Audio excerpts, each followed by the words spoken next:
我是香香，上次用普通面粉做了波兰种面包，好多朋友都交作业了，反馈超级好。今天这个辫子面包也是普通面粉做的，看看想不想吃？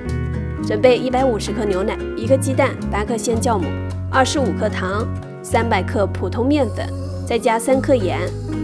先慢速混合成团，再用高速搅打，能拉出厚膜。然后加25克橄榄油，搅打5分钟左右。面团拉长不断，能拉出手套膜就好了。整理光滑，盖起来让面团休息20分钟，有点微微发酵。直接搓长，粘手的话可以撒点干面粉，然后分成9份。再把每一份面团像这样整理成光滑的小圆球，盖起来松弛15分钟。再来擀面就很容易了，面团要是黏的话，也可以撒一点干面粉，擀成长方形，再从一头卷起来。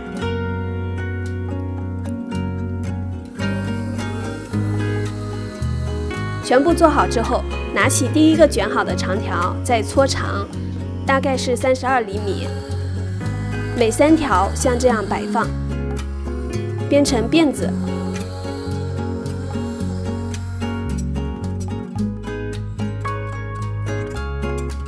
翻过来，再编另一头，尾部要捏紧。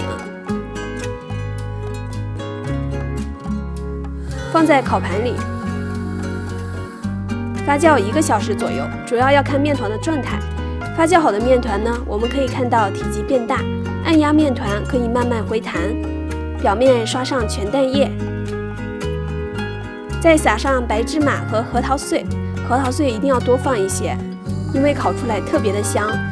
放入预热好的烤箱中，175度烤20到25分钟。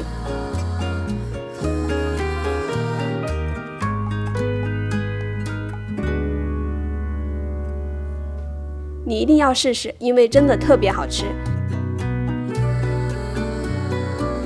感谢收看，我们下个视频再见。